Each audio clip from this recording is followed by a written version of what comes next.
Welcome back to the ICF series on the new ethical standards as of 2025. And we are doing section number 5, which is about integrity and accountability. And I'm really excited to have Cathy Liska with me today. And Cathy is an MCC. She worked on this standard and she worked on all the standards, but was most excited about this one. So Cathy, why don't you start out by telling us why you're so excited to be in this particular video about section number 5? Yeah, absolutely. So standard 5.3 is my absolute favorite standard. I love it. I believe it sets the coaching profession apart from other professions. I think it is incredibly, incredibly important for every single one of us as coaches. Okay, so we're going to get to 5.3, but first we're going to start with 5.1 and we're going to go through these one by one. So 5.1 really is about accurately describing what your credential is, and who you are, what coaching is, what coaches can achieve. So tell us a little bit about this section. Yeah, so identifying coaching qualifications. A common mistake that happens is there are a lot of schools that will have a program and they give you a certificate as a certified professional coach. And so the acronym is the letter C, the letter P, and then the letter C. What they'll do is reverse letters. ICF has a credential that is called the PCC, and people will flip their letters and they'll call themselves a PCC when they're not a PCC. And so they've inaccurately identified themselves. So that's one example of what happens. So that person may be an ACC really, or they may not have an ICF credential at all because they've gotten something from their school, but they haven't yet taken the test or gone through the ICF process. Exactly. Which brings up on a similar basis, people will do a training program at a school and then they will call themselves an ICF certified coach. Well, they're not certified by ICF, they're certified by their school. Until they've earned the credential, they're not an ICF certified coach. Earning the credential is more than the training hours at school.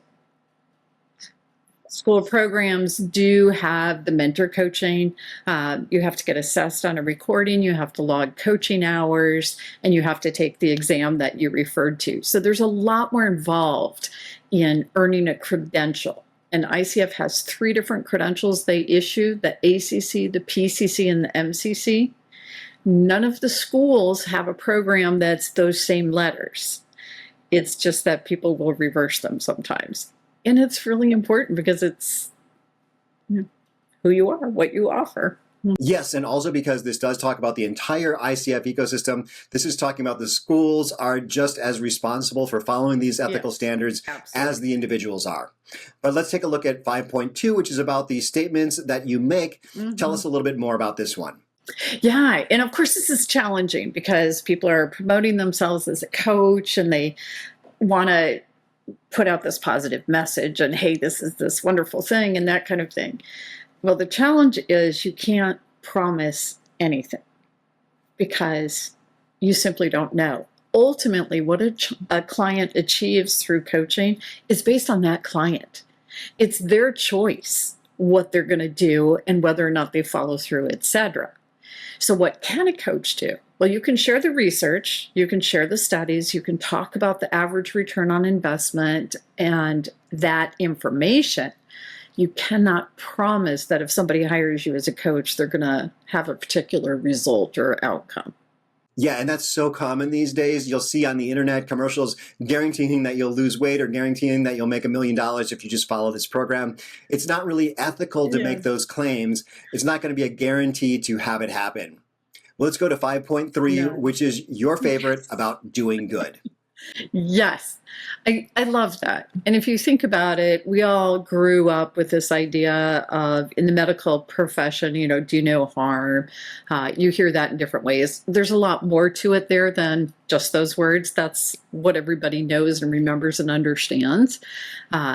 This particular standard says go further, proactively do good.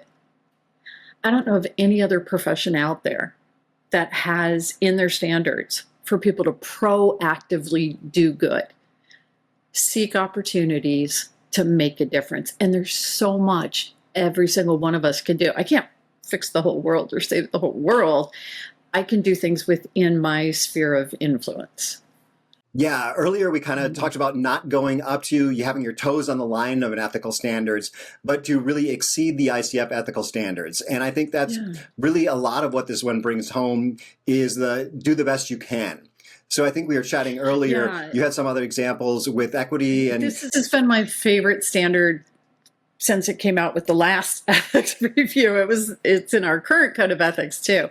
And I talk about it, I write about it, in fascinating conversations with student coaches. People love the standard. So one of the things I've written about is, okay, I'm one person, I can't fix the whole world, what can I do? And there's 5 things I put out there that you can do to proactively do good. The first one is learn. Learn about diversity, learn about inclusion, learn about regard, learn about cultural awareness, access barriers. Get yourself educated. Now, of course, we do have the requirement for continuing education, etc. I'm talking proactively going out and learning new things, new areas, and in particular, these areas. Then the second thing you can do is self-assess. Evaluate yourself. Hey, where am I at? And there are online assessments you can take to learn about your own biases. You can simply take time to stop and consider, hey, what am I doing? How am I coming across, etc.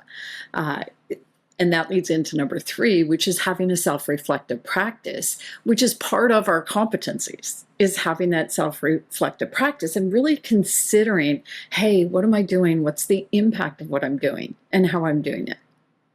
And then communicate your openness. So for example, if a client's looking at your website, are they seeing all pictures of white people? Or are they seeing diversity? And there's more to diversity than visual diversity. There's a lot more. And so the language you use on your website is important too. And consider how you're communicating what you offer. And then the 5th thing you can do, and I think this is really huge on doing good, is how can you increase access to coaching and to coach training? So a lot of the coach training schools that are accredited by ICF, a lot of us will do scholarships for people.